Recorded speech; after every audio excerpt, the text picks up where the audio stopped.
The items you will need to measure your ring size are a ring sizer chart. Click the link underneath this video to print your ring sizer chart. Be sure that when you print the chart, your printer is set to 100% scale or no scale. We will demonstrate how to make sure that it has been printed correctly in a moment. You will also need a ruler, a pair of scissors, string that doesn't stretch, dental floss will work great, and, if it's available, a ring that fits, even if it's not your own. To start off, let's check to make sure the ring sizer chart was printed correctly. Place the ruler next to the scale checker as shown. If the page is too small, the distance between the 0 and the 2 will fit inside of the 2-inch measurement on the ruler. If the page is printed too large, the space between the 0 and the 2 will go outside of the 2-inch mark on the ruler. If the page was printed correctly, then the 0 and 2 mark on the ring sizer chart will line up with the 0 and 2-inch mark on the ruler. Paper sizer method. First, locate the paper sizer on your ring sizer chart. Carefully cut out the paper sizer.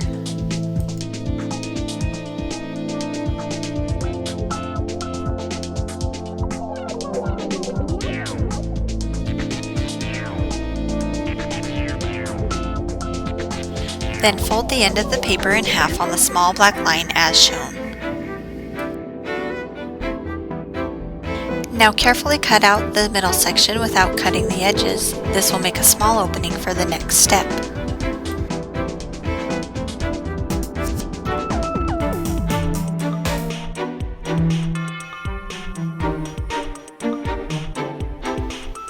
Insert the pointy end of the ring sizer into the small slit with the numbers facing out.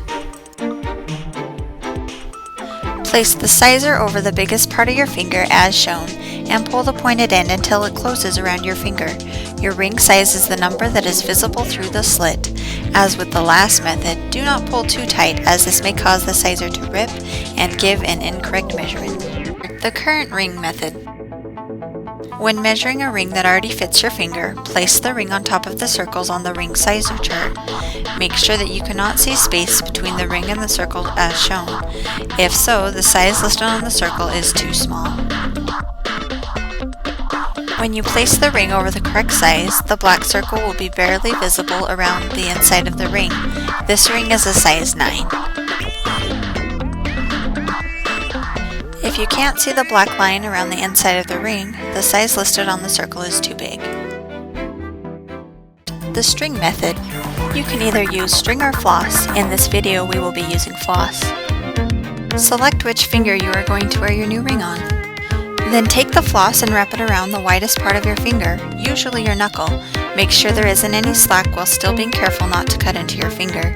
Keep your fingernail in place where the floss overlaps so you can measure the length of the string. You can also have someone else help you.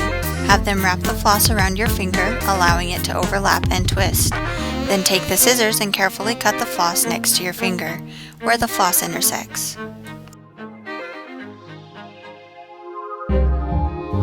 Be sure not to wrap the floss around the base of your finger, as this may result in a measurement that is too small.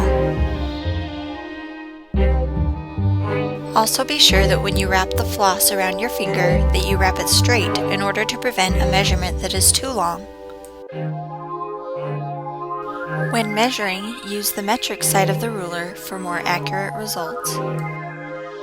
Next, use the ruler to measure the length of the string.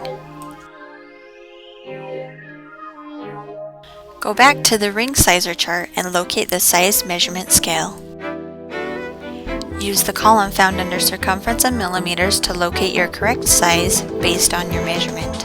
When using this method, you may want to try it a couple of times until you get the same measurement. We measured 59 millimeters, which is approximately a size 9.